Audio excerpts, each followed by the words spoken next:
Ini klien kita ini minta perlindungan hukum nih atas kejadian yang menimpa keluarganya. Saat ini rumah mereka ini kan terancam untuk dieksekusi,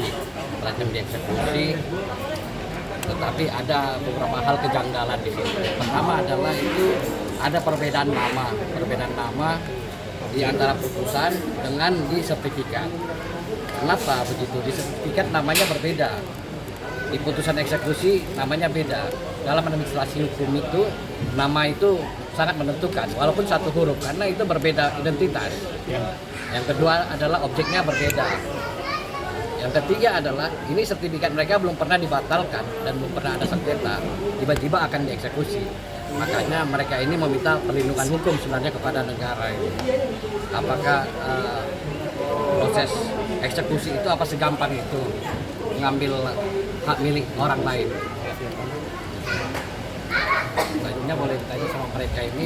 Tapi abang sebagai pendampingan hukum dari Bang Ade juga sebelumnya udah ada komunikasi nggak bang dengan pihak sana untuk mencoba? Sudah. Kita ada mengirimkan beberapa surat itu ke Ketua Badan Pengawas, Ketua Mahkamah Agung, Ketua Kamar Pengawas juga meminta perlindungan hukum. Tetapi ada jawaban itu tidak ada pelanggaran tidak profesionalisme dari pengadilan sini. Itu sah-sah saja mereka jawab itu. Tetapi yang perlu diperhatikan adalah jika sesuatu tanah bisa dieksekusi, padahal itu berbeda namanya dan berbeda objeknya, itu kan bahaya untuk di negara ini. Itu bahaya. Itu yang perlu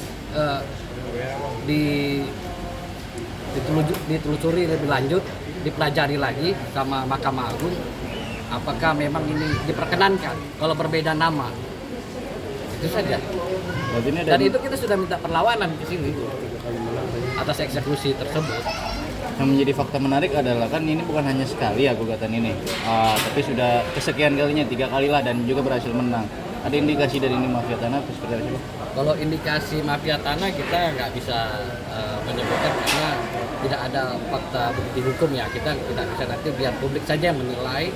Tetapi mereka memang sudah menang dari tingkat pertama, tingkat kedua, tingkat ketiga menang.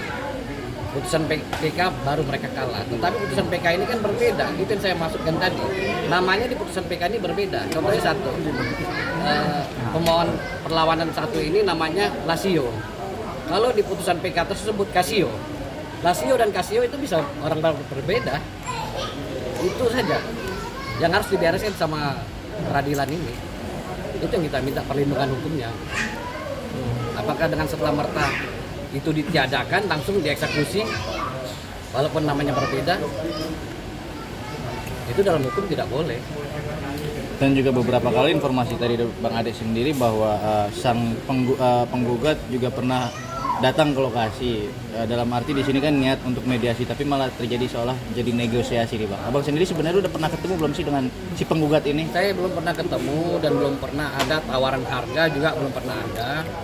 Kalau tawaran harga itu nanti ya dibicarakan. Kalau penawaran harga itu kan nanti, kalau objeknya sama, kalau nama orangnya sama.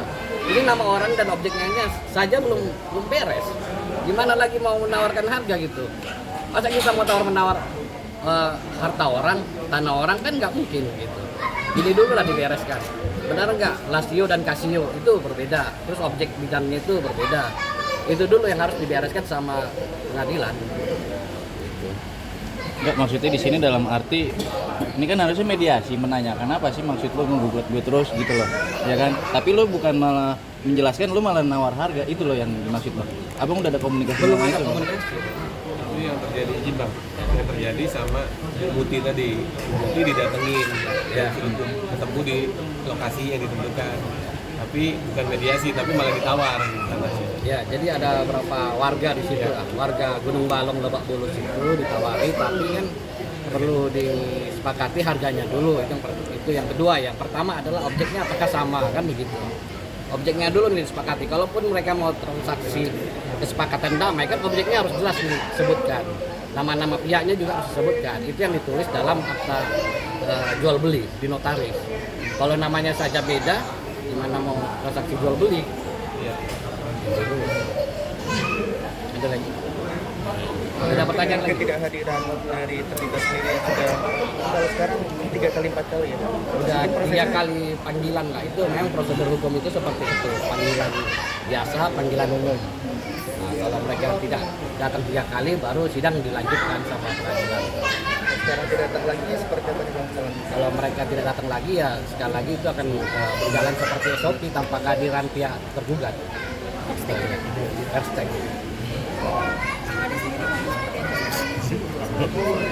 Dia mau hadir atau tidak ya cepet kelar aja sih, misalnya BTS dan sampai ini di apa sih ya, bisa dibilang di gantung-gantung gitu, tapi yang jelas nanti tetap berdasarkan putusan pengadilan ya sama Pak Marvin juga. Kita pengennya sih cepat selesai aja. Mau hadir atau nggak hadir yang penting urusannya cepat selesai Pak. Iya. Pasti itu kan mereka ini kan sudah menempati tanah itu, udah berdiam diri itu udah puluhan tahun. Dari orang tuanya turun temurun sampai bawah, tiba-tiba ada orang datang ngaku ini tanah saya, kan begitu. Iya. Sementara kedua mereka ini sudah keluar sertifikat hak milik dari BPN pada tahun 2000. Gitu loh. Gimana mungkin bisa digugat itu? Ini kan sudah ya tugas Satgas hukum lah bereskan peradilan tanah Indonesia ini. Apakah negara kita ini mau seperti ini terus? Itu aja pertanyaannya. Bang, tapi kalau dari luas tanahnya sendiri itu kalau dinominalkan berapa sih Bang mungkin? Kalau nominal saya kurang paham ya, itu sesuai dengan NJOP di PBB saja. Kalau terakhir perlu keterangan dari warga itu sekitar berapa? Penawaran dari mereka. Enggak, NJOP. NJOP ada sekitar 7 juta. 7 juta per meter. Kalau NJOP 7 juta per meter. Mungkin kalau pihak pemohon itu, pihak lawan itu mau negosiasi ya sesuai dengan harga NJOP lah. Biar Minimal gitu ya. minimal begitu. Jadi warga-warga itu pun Tidak tidak kecewa. sakit hati gitu.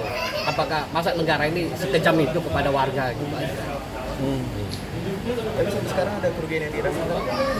Ya kalau dari warga sendiri mungkin waktu ya, mereka karena punya kegiatan resah juga. Tapi yang jelas di sini kalau memang itu haknya dia, kenapa harus nawar gitu, harus nego gitu. Kalau memang dia berhak, nggak usah 2 juta, 5 juta, 100.000 jadi juga nggak mau ngeluarin. Karena memang itu haknya dia. Tapi kebetulan kita semua warga di sini juga punya bukti yang sangat kuat, yaitu sertifikat yang sudah disahkan oleh BPN, terus SKPT sama PBB. Itu udah jelas banget, itu udah. Dan saya pribadi pun udah ngecek ke BPN bahwa dana tersebut tidak dalam sengketa, tidak dalam anggunan, dan tidak dalam pengawasan pengadilan negeri. Itu udah jelas.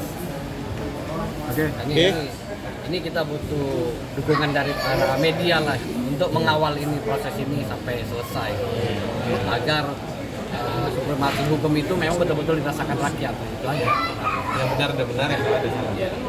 3 kali menang, kali ini berapa kali nih? Berapa persen nih menang? Yakin menang ini?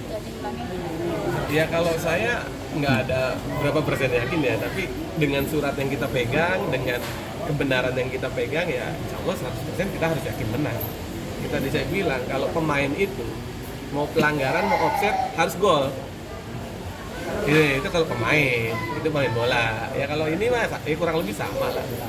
Mau dilanggar mau apa juga mereka punya prinsip ya harus menang gitu. Tapi kita dengan kekuatan pertama surat yang kita punya dan teman-teman media yang luar biasa ya, kalaupun berita ini naik dan viral saya yakin juga getar juga mereka kan gitu. Kita juga bisa membasmi yang namanya mafia tanah. Oke, thank you Bang. Oke, cukup Bang.